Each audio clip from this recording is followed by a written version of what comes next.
Oh, and, we should have probably done this at the beginning, but agree not to advocate drinking. Don't drink. But if you want to drink every time one of us talks over each other, that'll be fun. Yeah. Don't get alcohol poisoning. We haven't really had that problem a lot. We haven't really talked over each other. Yeah. I feel it hasn't come across that often. I'm sure when we rewatch it, it'll be pretty bad. Yeah. I don't think I could get through watching this all. Yeah. Oh, kudos to someone who's still here watching this. Oh, this isn't. That's a fucking PSN trophy right here, right now. I'm actually not. No life. I'm not broadcasting it publicly. Just so you know, it's just private. Yeah. So there are no but random still, people. In the future, somebody watches this entire thing.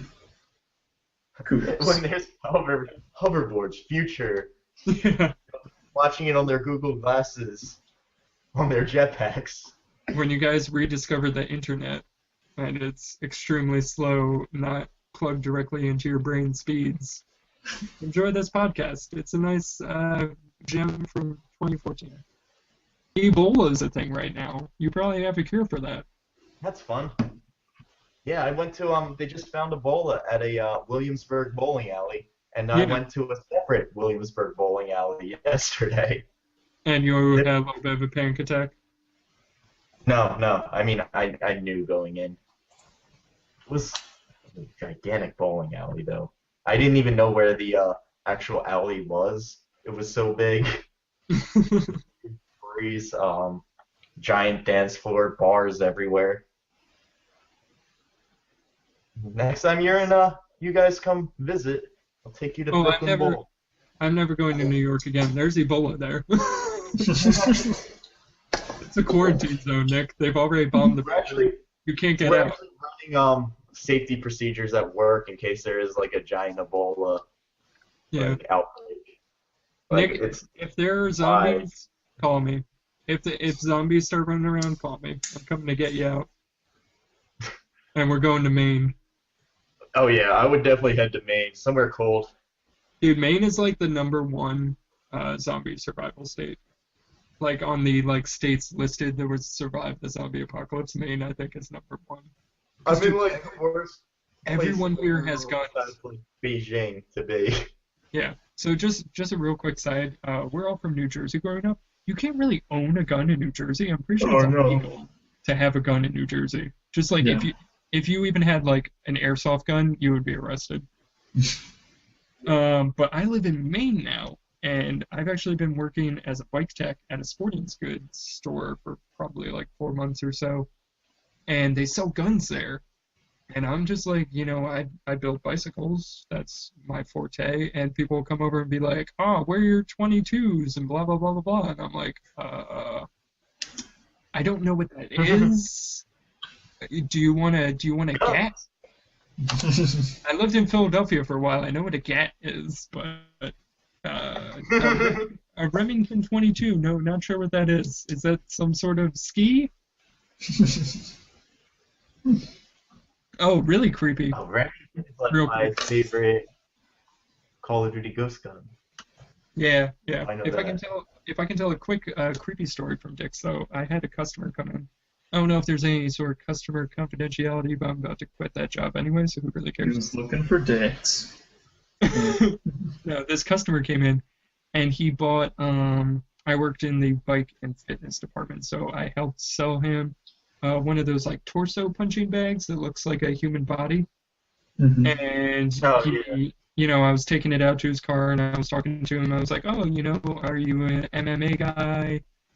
Are you using this for like target punches and stuff? And he was like, yeah, something like that. And he was being real shady, and he like just wanted to buy it and like get it out, and I had to like help take it out to his car and stuff.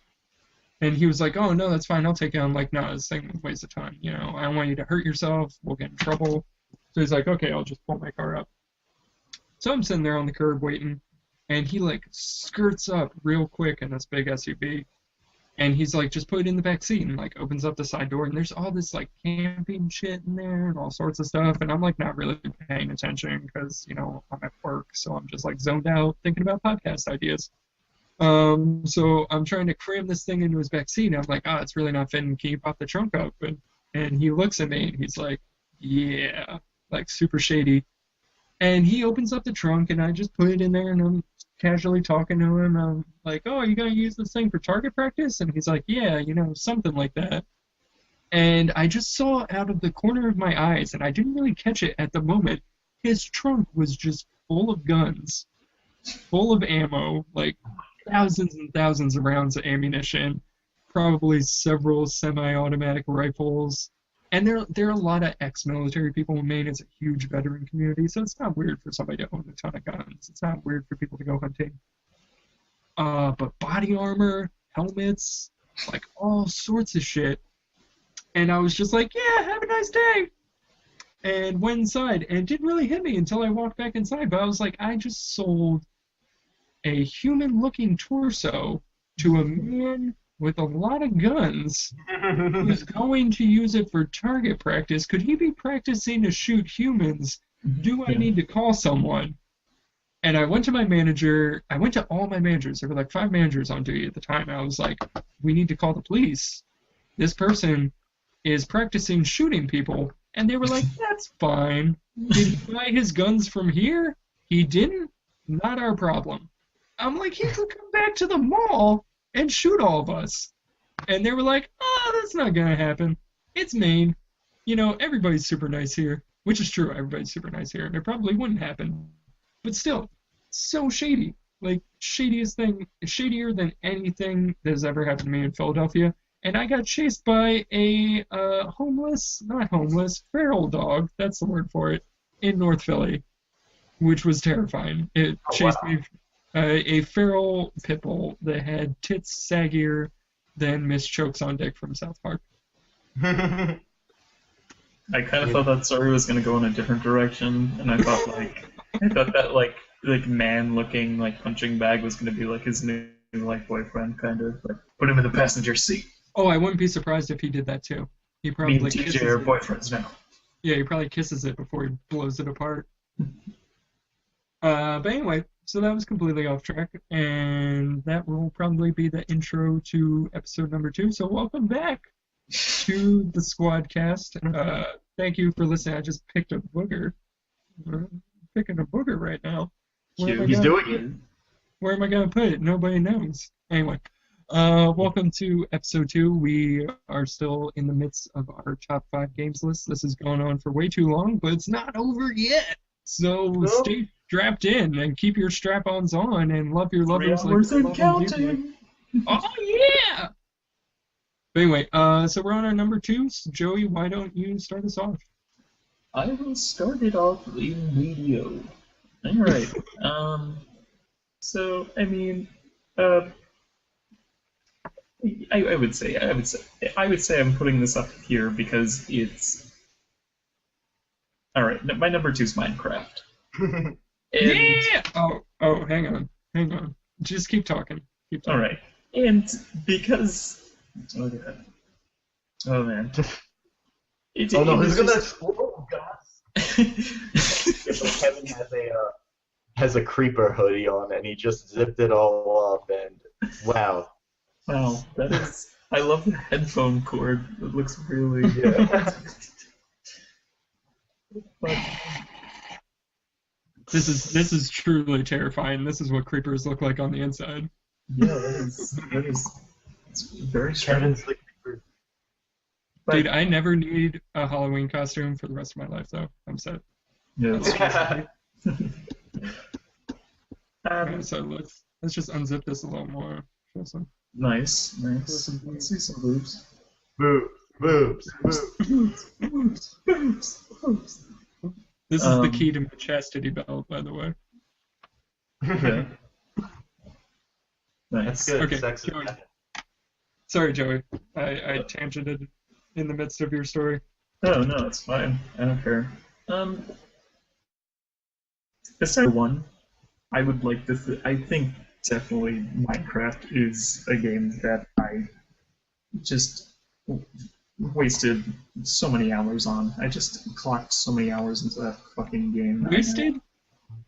Wasted? Are you wasting time playing with Legos or Kinects or anything You know like what? that? Okay, not wasted, but I'm saying like I don't know, spent playing, clocked time or whatever. Yeah. It was. I mean, obviously we know it's one of the biggest games out right now, and it's one of the most successful games maybe ever, and because of its expansion to systems beyond this, it's PC and iPhones and iPads, and every 11-year-old is playing it right now. But it was such a fucking revolutionary game that I remember the first night that me, Nick, our friend Mike, and our friend Jordan played it. We literally played it from like 10 p.m. to like 2 p.m. the next day. It was like ridiculous. And yeah, from there, we'd spent like every weekend just playing it, and it's got everything. It's fucking Minecraft. The possibilities are endless of what you can do in that game, and it just yeah. And the other thing is too. I remember I was complaining about like an article because Microsoft recently purchased Minecraft, and I thought the greatest thing about the game is that it's every month there's like a new update kind of thing, and Microsoft is in talks of creating like a Minecraft 2. There's really no point to Minecraft 2. Minecraft What would you do with a Minecraft 2? I have no idea, but Minecraft is a game that just like kind of evolves on top of itself, and it's just a game that could go on forever, Yeah. If I can interrupt you for a second, and then I'd love to ask you a question about Minecraft. Yeah. But just some of my stories with Minecraft. So as Joey and Nick know, I don't play Minecraft correctly. I play Minecraft like it's Call of Duty. I just run around and kill shit, and like everybody's building nice things, and I'm just like, God, there are creepers everywhere. I'm out in the jungle fighting for my life because I'm not smart enough to build a house. What, Kevin? Everybody plays Minecraft the right way. It's just how you perceive it. That's true. That's very true. But yeah. But that's the wrong one. That is the wrong one. That's the wrong one. Recently, I did an adult education class to get recertified as a nursing assistant up here in Maine. Mm-hmm. And one of the classes that I saw when I was signing up for this class was for parents to learn how to play Minecraft so they can play with their kids. And wow. I thought that was so adorable and so sad at the same time. It is. I really wanted to teach it so I could teach it wrong. Just make them like the worst Minecraft players ever. Yeah. But that was not the case. But that's probably two of my favorite things about Minecraft so far. Besides, the countless hours I've put into it myself. But Joey, one thing that I want to ask you is all the Minecraft spin-offs lately, what do you think about those? And the ones that are out now, the ones that are still in alpha, Cube World was a big one that seems to have not really gone anywhere, but that's probably the most visually interesting one for me. And the fact that it's like an RPG, which is really cool. Mm-hmm. But I'd love to hear what you think about those. I've never played Cube World. I've just watched kind of shit on it. Minecraft's the original. I feel like people, even before I played Minecraft, and I was like very, very early beta when I purchased like my subscription to Minecraft. Even before you see Minecraft, you know what Minecraft is, sort of. You've seen like at the time, like I had already seen like a year ago, like screenshots on like 4chan, and I'm like, what is that game? How would you describe Minecraft to somebody that's never played Minecraft before? I have no idea. I don't know. They don't know. Anybody who hasn't played Minecraft before. Yeah. There will probably be a generation of people, in a couple years that will have never played Minecraft. There will be Minecraft 2 at that point, or the big one that was announced at E3. I want to say E3 last year, and the most current E3 the Other World or something like Falling Skies. That was it. That's going to be like randomly generated planets that you like travel to, which is super cool. And I think that's one of No the Man's appealing Sky. things. Yeah. I think Minecraft also brought like I think it definitely brought crafting to like the table of like a ton of games. Pun intended. Yeah. Mhm. I don't know. I mean, there's games like Don't Starve and like a whole like spew of just games like that are like that have kind of spun off Terraria. of Minecraft. Yeah, Terraria. Um, I don't know. It's the same thing with Pokemon, where it's like maybe 2 decades after we have a president that's played Pokemon. After that we're going to have a president that's played Minecraft because every fucking kid right now And that's like 10 or 11. America's infrastructure will run so well. The president's just the Redstone, president's going to which be is obsessed everywhere. with the president's going to be obsessed with mining for diamonds. Guys, I'm telling you, we busting down like, you know, half of the White House and building like a giant like fucking castle expansion to it. Mount Rushmore is just completely torn down and rebuilt like little cubes. There's just gonna be holes everywhere, just like Creeper traps on like the White House lawn. we're going to be going to war with other countries for charcoal. But yeah, real quick. There's no point. I didn't come into Minecraft until the XBLA 360 version because I was a big PC gamer when I was younger, but around the time that I was like 17, my custom PC melted. My hard drive just completely melted. And after that, I bought an Asus laptop, which quite quickly broke on me. And at this point, it's just a PC. If it's unplugged, it'll just die. It's not reliable for gaming at all. It just shuts off randomly. Fingers crossed for this podcast. No, I've got a pretty reliable system for it at this point. But yeah, I didn't play Minecraft on PC like a lot of people did. I played the watered down, and the console versions are very watered down. All of the when you craft things, for people that don't know, there's like a grid system.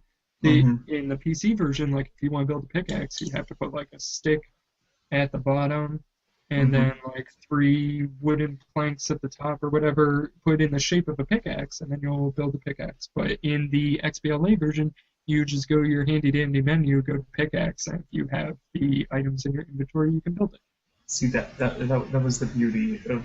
I thought that was like one of the biggest like disappointments of when I downloaded Minecraft on my PS4. That was my first like system Minecraft. Is like when you're first playing Minecraft, you're like, oh man, you don't know how to build shit, and you kind of have to like guess and check until like you've created something. And you're like, I wonder if like when Minecraft was in very, very early stages, you kind of had to be like, I wonder if this is a thing in Minecraft, and you're just kind of put like things like in order. And I thought that was fucking. It was great that you're like, I wonder if I can build a pair of shoes. Let me make shoes in a shape, and it's like, boom, you have shoes. One thing about console Minecraft is they have a lot of the stuff that's just really rare in the PC version. It's just everywhere in the console version, like temples. You could go like 24 hours walking without seeing a single temple. But like when I played with Joe, there were like 3 temples spawned right at like our starting point, and then like we were finding a lot of diamonds, a lot of like mushroom biomes. Which I didn't even find the first mushroom biome for like 6 months of playing that game. Yeah. And Nick, it's a bastardized version of Minecraft on PC. Yeah, the reason that is, as you guys know, the PC version, the game world doesn't really end. Like it spans. I forget I don't know if you guys know this, but it spans the size of the surface of the Earth. Yeah, it's massive, and the console version is probably the size of Rhode Island. You know, it's much smaller. It's basically the comparison of Disney World to Disneyland. You know, Disney World is huge and expansive, and they were like, we're gonna make one in California, but we want to put everything in Disney World in a smaller space, so everything's just on top of each other. Actually, Disneyland came first. You know what, Nick? shut up. I didn't know that. That's actually super interesting. Yeah. So that's But yeah, that's Disneyland. that's where the birth of anti-Semitism was then in California rather than Florida. That's good to know. Yeah. If anyone doesn't know, Walt Disney was pretty pro-Nazi party for a long period of time. And there are a lot of Disney movies that are really, really racist that they don't make anymore. They have been sealed up or burned or taken off the shelf. So kids, if you're watching this on your hoverboards in 3026, Mickey Mouse is a Nazi. I know he's the overlord at this point, but you gotta take him down. And on that note, Nick, what's your number 2? Number 2, this was a game I wasn't allowed to play for a while, but ended up sneak buying it because it was M-rated game, and I was like 13 or 14. But it's Resident Evil 4, specifically the GameCube version, because for a while it was GameCube exclusive.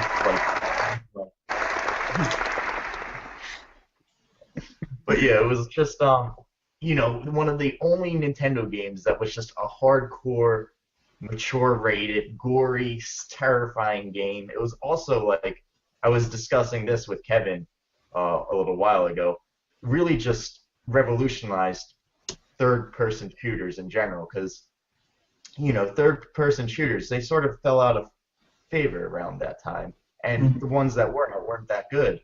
And then Resident Evil 4 comes in and has the behind the shoulder, just changed everything. Now, like, you could see every single third-person shooter owes a big favor to Resident Evil 4.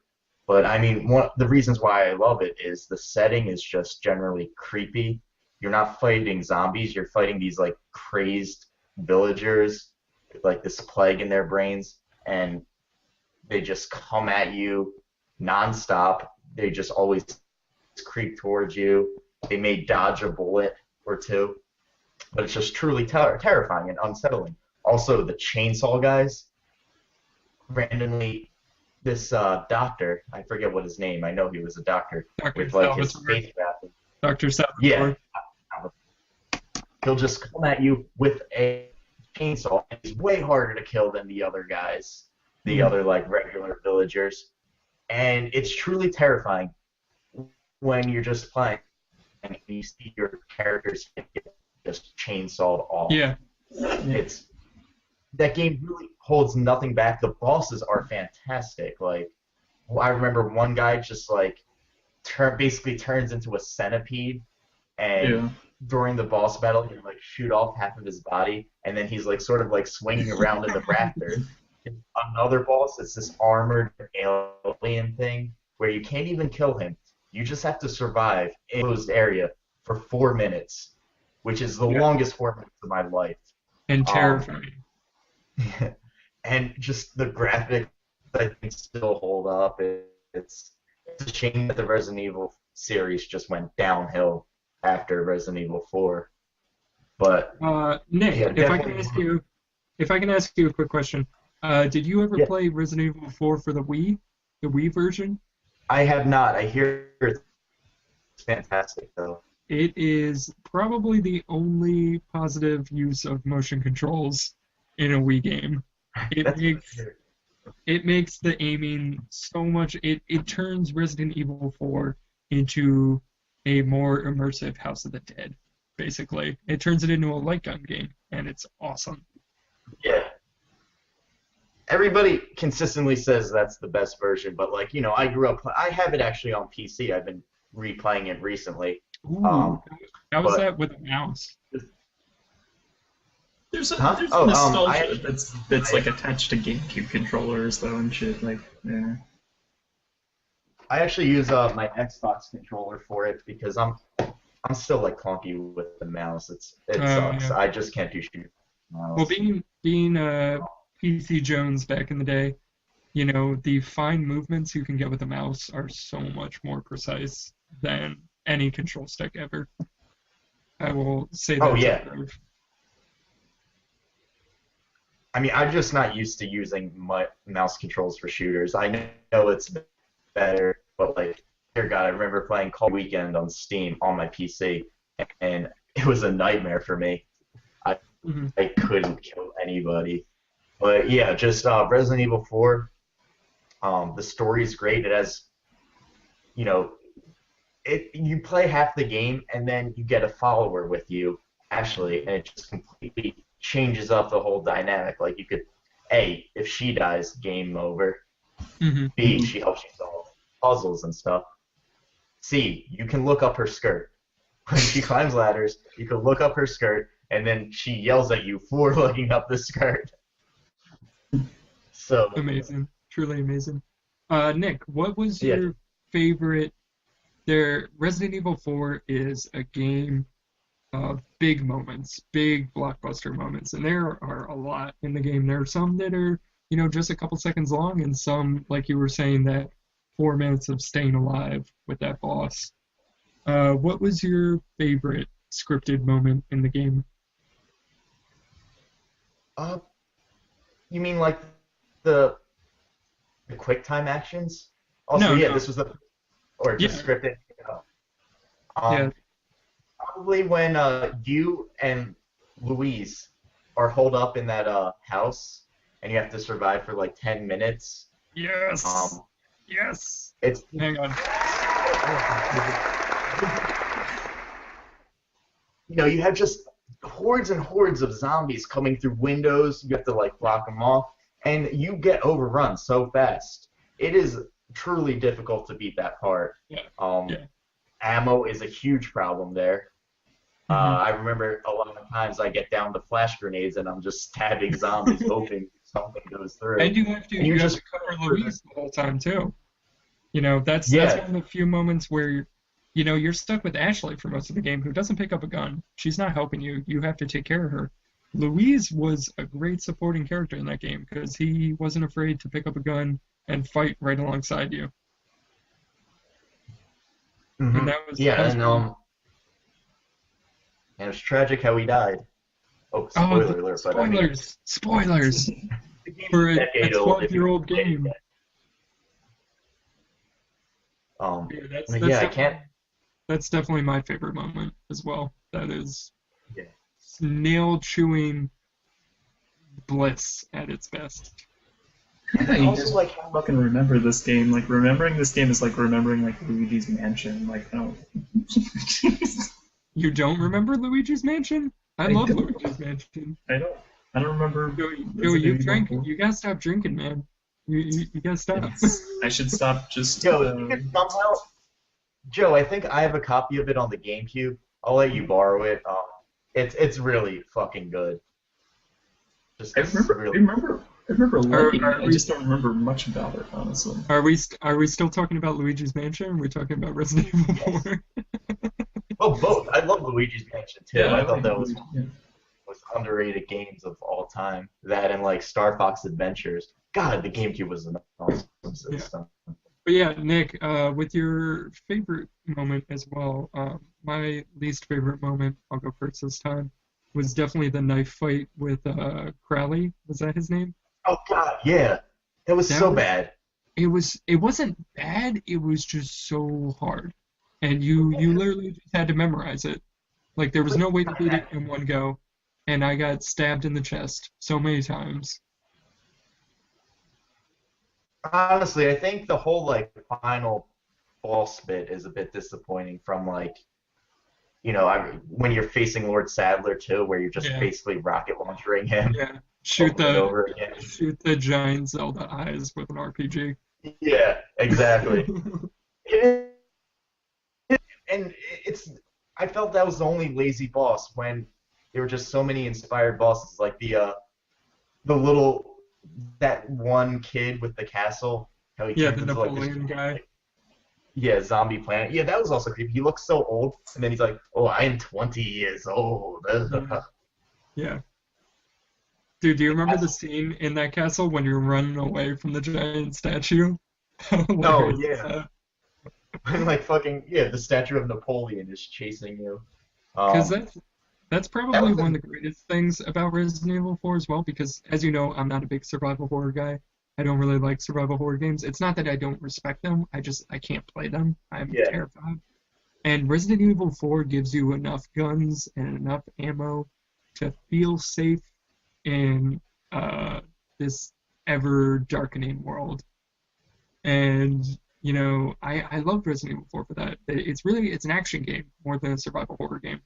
So even amidst all of these scary moments, there are so many like campy, silly as hell moments that just make you smile amidst all the crying. Oh yeah, and just Leon himself has so many like really cheesy but hilarious like one-liners Oh yeah. throughout. Like I remember like he just defeated some like boss, and then he like turns to Louise, and she's like, "Monsters, right?" Oh my god. And it's just so it's great though. It embraces the campiness, but like it also like there's plenty of bullets and everything. And while I agree it is definitely more of an action game than a survival horror, it's about as scary as it gets action wise. It's tense. It's a tense game, especially that camera, because one of the great things about the third person's perspective with Resident Evil 4 that I don't think you really touched on, your character isn't center screen. You are kind of pulled back to the right-hand corner, which gives your crosshair center screen, because the way Leon's aiming, like when you draw your gun, your red dot is in the center of the screen. And since you're not first-person aiming to give you full view of that red dot, they pulled Leon back and put him kind of as almost like your health bar in the corner. Like you can see Leon getting hit, and that's bad. Like that's really all he's really there for. Like your spatial awareness is more your crosshair.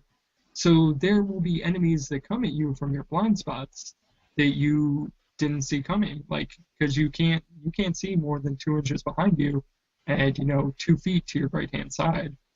So you'll get cornered and ganged up on quite quickly if you're not spatially aware, which they added the quick turn feature to do that you can do a quick 180 spin, which has been added to many third-person games. Basically, if you're a fan of Dead Space, a fan of Gears of War, you have Resident Evil 4 to thank. And I think it's a game that we should all pay homage to for trends that have been carried on in third-person shooters. Amen, brother. Preach. So right? yeah. So I guess if we don't have anything more to say about Resident Evil 4, Yep, I'm done. I would definitely love to replay Resident Evil 4 because I haven't. It's so ingrained in my memory that I can do these callbacks, but honestly I haven't played it since it came. I did play the Wii version, but I only really played the Mercenaries mode on the Wii version, which is another whole thing we can talk about, but let's not get into that. Basically, there's a mini game that's just killing zombies. How many zombies can you kill before you die? And it's great. But yeah, so moving on to my number 2. My number 1 and my number 2 are really tied. The only reason I put my number 1 where it is because I feel it's a game that more people should definitely play that didn't play it, where my number 2, I feel like all the people that should play this game have played this game at this point and really love it as much as I do. Or hate it as much as I do, because it's a love-hate relationship. So my number 2 is the Souls series, in particular Dark Souls. And I know Nick has played Dark Souls. I don't know, Joe, if you've played Dark Souls. And it is one of those games that the first time I'm meeting someone and I'm talking about video games, I have stopped talking to people at some points because I remember I had this lab partner a couple of semesters ago. I'm still in college, and we were talking about video games because he had his 3DS and I had my 3DS, and we were shooting the shit. And I was like, "Have you played Dark Souls?" Because Dark Souls 2 was getting ready to come out at the time, and I was super excited about it. And he was like, "Oh yeah, I hate that game." I was like, "Okay, we're not gonna be friends." I was still nice to him because I'm a really nice guy, but inside I knew that he was a piece of shit. So if you're watching this, fuck you for not liking Dark Souls because it's amazing. But yeah, Dark Souls is one of those games that really everybody needs to play. I didn't play it like a lot of people that play Dark Souls. I didn't play it initially when it came out.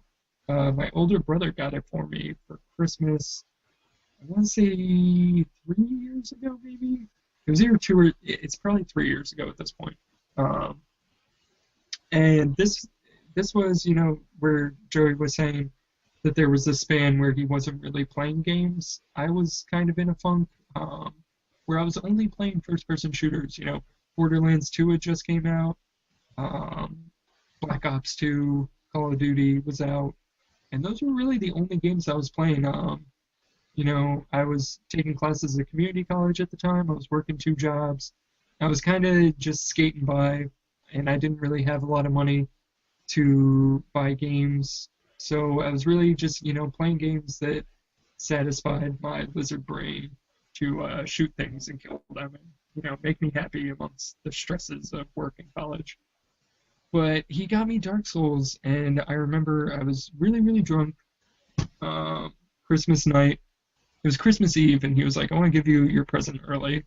Because I had just, a couple months prior, I had just gotten a new 360 on Black Friday and a copy of Black Ops 2. And I was shown a Black Ops 2, and he was like, yeah, this is cool. Let me show you a game that I really like. And he gave me my present, and I unwrapped it, and I was like, Dark Souls? I had never heard of it. And the cover looked cool, so I was like, yeah, I can get into this. And really the only other Western RPGs, like Dungeons and Dragons style RPGs that I had played prior to this was the Elder Scrolls series, which is very different from Dark Souls, but the same, stat system, D&D system of leveling. But I opened up Dark Souls, started playing it, and you have that opening cutscene that's super, super epic. And I was wasted, so I was like, oh, this is cool. You got dragons and fire and blah, blah, blah, blah, blah. This seems pretty cool. Yay. But the game starts up and they tell you nothing. They tell you absolutely nothing. And my brother's just sitting there laughing and just being like, just press buttons. I think he told me how to attack. He was like, hit right trigger to attack, which is, if you've ever played Dark Souls, your heavy attack. If you're only using your heavy attack, you're an idiot because you're just leaving yourself open to get owned by everything using light attacks. And to do critical strikes, you need to use your light attacks. So basically, I got my ass kicked that first night. I didn't even make it out of the Undead Asylum. And I was like, oh yeah, thanks, Bill, for this game. Great. I'm never going to play this again. And I didn't for a really long time. It took me about 3 months. I was bored of Battlefield 4 and Call of Duty at that point. And I was like, let me play this Dark Souls game that my brother keeps bugging me about. And I was sober at this point. I wasn't, a couple drinks deep at 2 a.m. And it gave me a fresh perspective on the game. And I made it through the Undead Asylum. And I made it into this world where basically after this little intro level that doesn't really teach you anything. I mean, it teaches you some stuff. It teaches you that you're going to die a lot. Mm-hmm. You make it out into the world of, I want to say Lordran. I'm not sure if Lordran is no, that's Honorlando. So yeah, Lordran. And you're at this bonfire, and you can go right, or you can go left, or you can go down. And you learn very quickly that if you go left, you're going to die. If you go down, you're going to die. But if you go right, you're not going to die as much, so maybe you should go right. And that's how the game teaches you by punishing you. And you really have to be masochistic to kind of enjoy this experience. And it's just, it's amazing. It's, it's a game for gamers. It's a game for people that will stick with a tough experience just for the reward at the end. And beating Dark Souls is one of the most rewarding experiences. Dark Souls 1 and 2 are some of the few games that I completed 100%, got all the achievements, fully maxed out multiple characters, and one of the few games that I have forced my friends to play, and did the same thing that my brother did. I bought it for my best friend for his birthday, and just let him play it and laughed as he died, because that's what Dark Souls makes you do. It's an experience that punishes you, and you want people to feel that same punishment, kind of. Oh But if I can make it, you know what? We'll do a full episode on Dark Souls at some point. Yeah. Especially since Joey hasn't played it. I think it's a game that we should all definitely play and talk about at some point. Yeah. Have you ever played Demon Souls? Because that was my introduction to the series. Not. I never played. I made it to like the Nexus. Demon Souls was really confusing because you died and then you got sent back to the Nexus, which was like this hub world, and you would basically have to like. It was like purgatory kind of, and you would have to like go back out into the world and like find your body, because that's one thing in Dark Souls is it was almost like World of Warcraft where you're dead and you're a ghost and you have to go find your body to resurrect. So it was very like Dark Souls isn't very different from Demon Souls. The only thing that they share is kind of the combat system. It's a lot cleaner in Dark Souls. Dark Souls definitely has the cleanest combat. The combat took a step backwards in Dark Souls 2, which was very disappointing. Also took a step forward in a lot of ways in the end game, but we can talk about that later. Yeah, Demon Souls, I didn't have a PS3, so I got a chance to play it briefly at a friend's house, but I didn't get to play through the game in its entirety. It's not open world, it's level based. Mm-hmm. But it's still good. It's still like laid the foundations for what Dark Souls became. Yeah, definitely. It's not Dark Souls isn't a sequel, but it's definitely a spiritual sequel. Yeah, spiritual successor. Definitely. Yeah. I would love to talk about Dark Souls 2 right now, but we will save that since we're pushing late into the night at this point. Let's move on to, so are we at number ones then, at this point? I think so. I don't know. Yeah. So Joey, what's your... Yeah, we're at number one. Alright. Drum roll, please. Well, my favorite,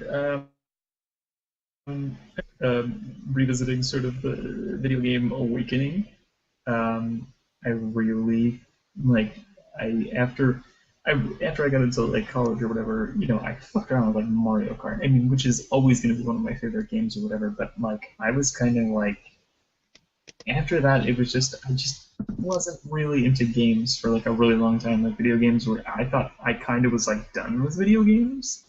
And before this, I had really only just shown interest in like Nintendo games or PC-driven games. And again, that's why I haven't experienced a lot of those games that you guys are talking about, like BioShock or Dark Souls or the other one. But the game that I hated so much at first, because I had a roommate, Dave, who had a PS3, and he bought Modern Warfare 2. And, my other two roommates were like really into it, and I was like, this is so dumb, or whatever. Little would you know. And I played it and I played it like a few times, and I was like, this is stupid. And then I played it again, and I made my own account, and I started playing it more and more, and I was unlocking like the banners and stuff, and I was unlocking like guns, and like the whole leveling system, the whole prestiging system. Trying to reach like a nuke, like the different kill streaks, just the chemistry between like the different loadouts and everything, and it was just I never even touched the campaign, honestly. I was too just blown away by like the multiplayer, and I was a goner, man, dude. I my account on like Dave's PS4 has like 26 days on it. Mhm. But that, I mean, I would take turns with everybody, but they all had their own accounts. But like 26 days of playing fucking Modern Warfare 2, and it's the entire reason I bought a PS4. I wouldn't be playing video games right now besides like Minecraft if it wasn't for Call of Duty. Maybe even Call of Duty led me back into Minecraft because I just didn't. I was done with video games. I thought I was too old for video games. Kind of. It's a really sad. It's a really sad thought, but it was kind of my most recent awakening, and yeah, I mean, I played Modern Warfare 3 a lot. I never really touched the Black Ops games. I mean, I touched them, but I didn't play them at length. I didn't prestige like multiple times like I did in all the Modern Warfare games. And then Ghost came out, and I thought Ghost was phenomenal, but maybe it was because like this was like the second or this was the first Call of Duty game that I actually owned because like Modern Warfare 2 and 3 were like I might as well have owned those games. That's not to say that I didn't have the first like I had like the first Call of Duty on like PS2, and obviously it's a totally different game. Like it was Call of Duty, but it wasn't Call of Duty, And yeah, it was a fucking love story. It was a fucking spiritual awakening. Whatever happened that year between me and Call of Duty was it was just I don't know. I became a different person. I wouldn't be in the video games right now if it weren't for that game. Just knowing you, it's just really funny hearing you talk about like the time where you hated Call of Duty. It's just Right? really like an uncomfortable thought. I don't want to say I was a Nintendo fanboy, but I was really just strictly about Nintendo. PS2, I had a handful of games and I was sort of late into the PS2 game. Then Xbox came out and I played Xbox like a ton of times over a friend's house and Halo and stuff. I just thought Xbox was like the worst. I fucking hated Xbox, and that painted like the reputation of Xbox like for the future. And it still does. I really don't like Xbox. I don't. For something about it irks me, and I don't know what it is. Mhm. But anyway, yeah, that was my fucking biggest gaming awakening there's ever been. I did 26 days and like 13 hours. Nobody should play any game that much, but I played Modern I Warfare 2. think I think I probably had. I think by the end of Modern Warfare 2, I think my time was 54 days, something crazy like that. No, I played the shit out of Modern Warfare. If I can brag a little bit, um, I think of myself as kind of like a Call of Duty purist, which is a really douchey thing to say. Like it's so douchey. in what Um, sense? Like what? well, I'm more a fan of the original Call of Duties. As you know, I've talked to Joey. I don't know if I talked to Nick about this, about doing a dedicated Call of Duty kind of like synopsis. It's something that I've been putting together since Advanced Warfare was announced. Yeah, Um, just because I am a big fan of the campaign of Call of Duty. That's what I grew up with. I was a big PC gamer. When Call of Duty came out, I was on that shit immediately because I am a huge World War II person. I'm a huge World War II buff. So Right. I had all the Medal of Honor games, I had what was it?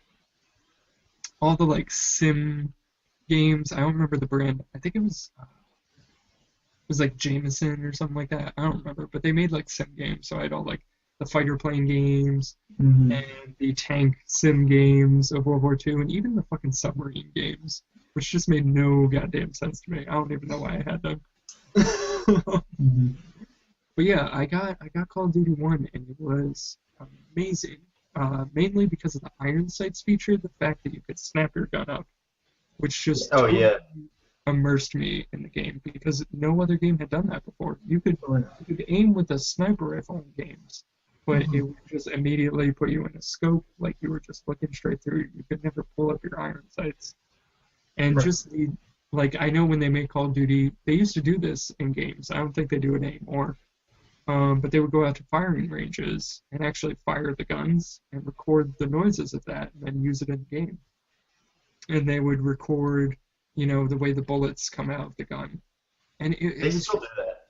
it was I feel like now that they're using theoretical guns though, at Right.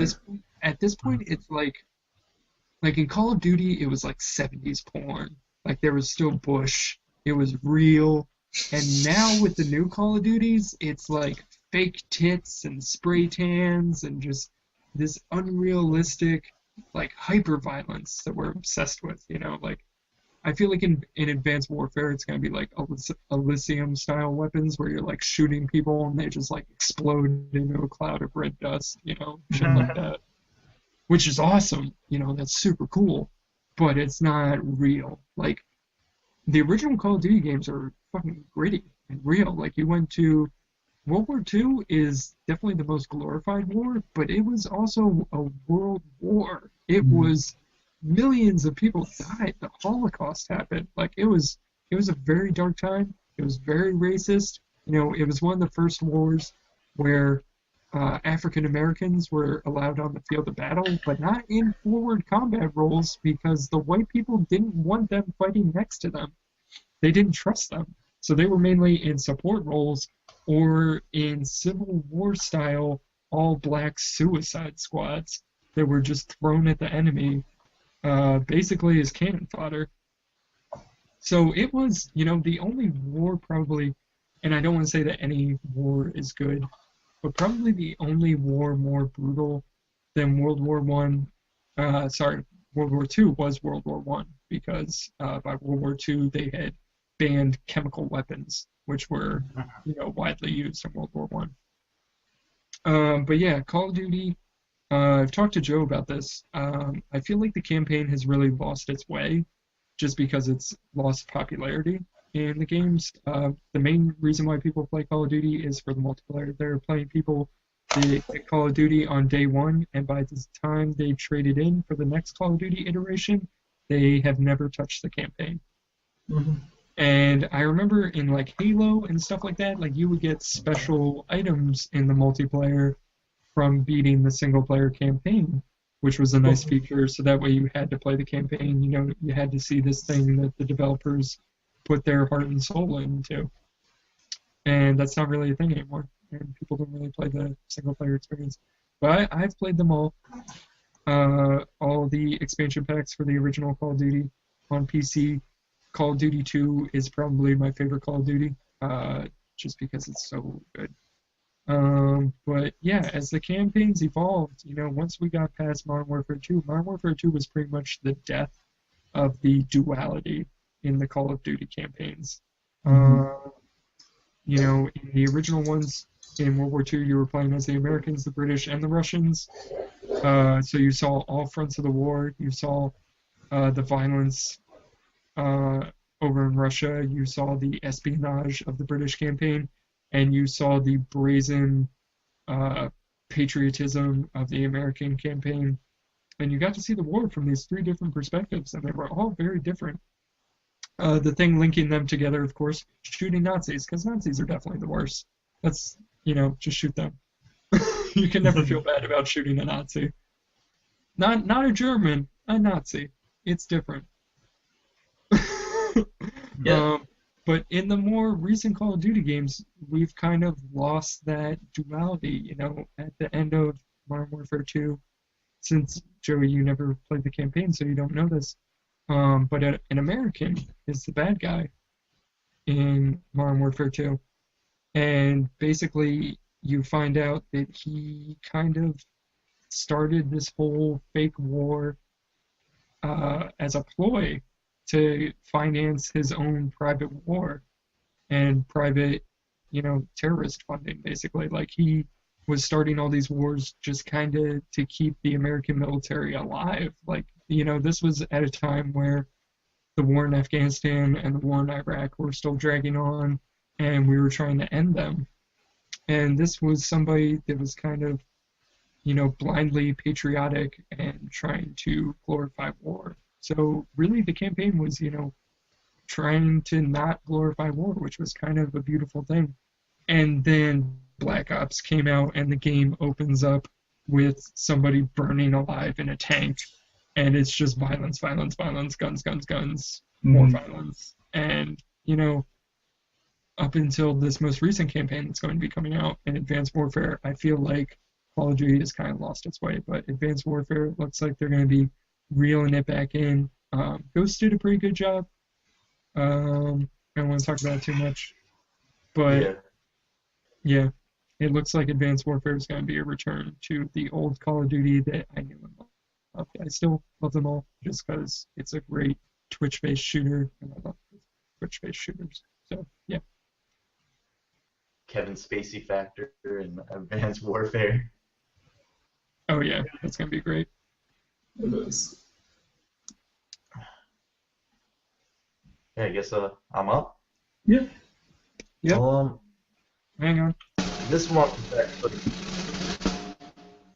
I want to really hold on. But okay, this one was actually a no-brainer for me.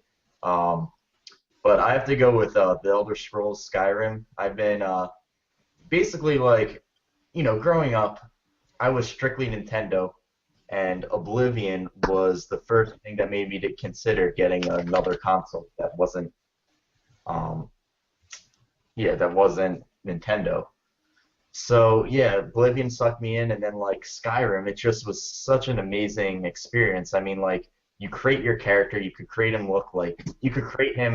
to look like anything you want. You can make him look like you, a bunch of races, and then they set you out with suggestions on where to go, but really they're just carve your own path.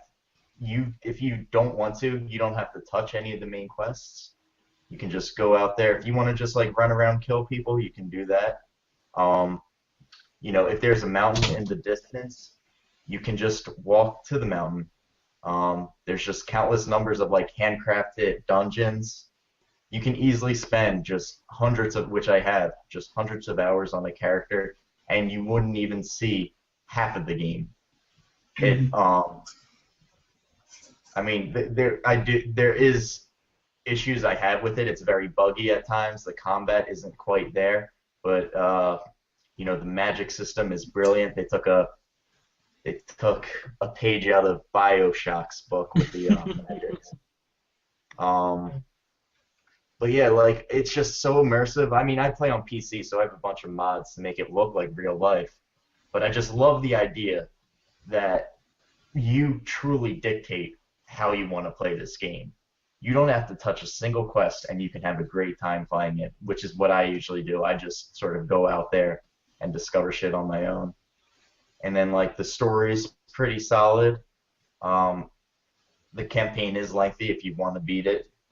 Also, they do have specific bosses, but also if you're just running around in the open world, a dragon can fly down at you at any given moment, completely unscripted, and it gives you just this boss battle you may not be completely prepared for. Sometimes you just have to run. Yeah, I mean, I could go on for hours about why I love Skyrim. Yeah.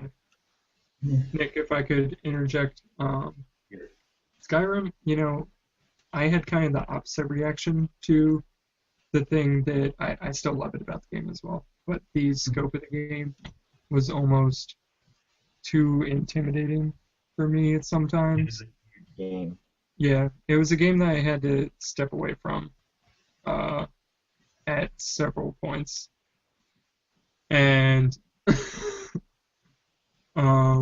yeah, whenever I would come back to it, I would be like, I reached this point, I'm like, why am I playing this game? It just feels like a waste of time. Why am I doing this? And then a dragon would swoop out of the air and just pick a giant up and throw it 800 feet across the mountain and just kill it. I'd just be like, oh, okay, that's why I'm playing this game. Because that was amazing. Yeah, epic moments, a lot of them. And just, you could play the game for thousands of hours and always see something you've never seen before. But yeah, that's why I love Skyrim.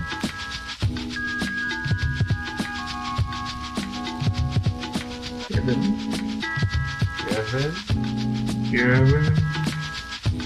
What knows about Kevin?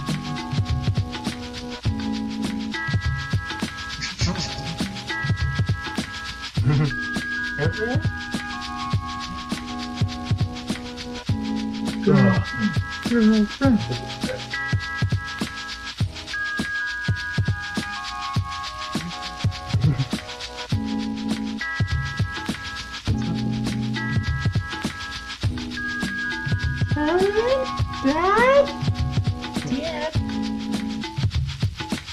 I hope this isn't the audio part of the podcast.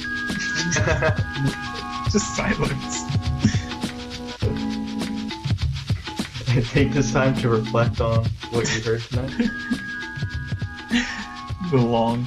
Oh no, I wish this entire part was just a drum roll.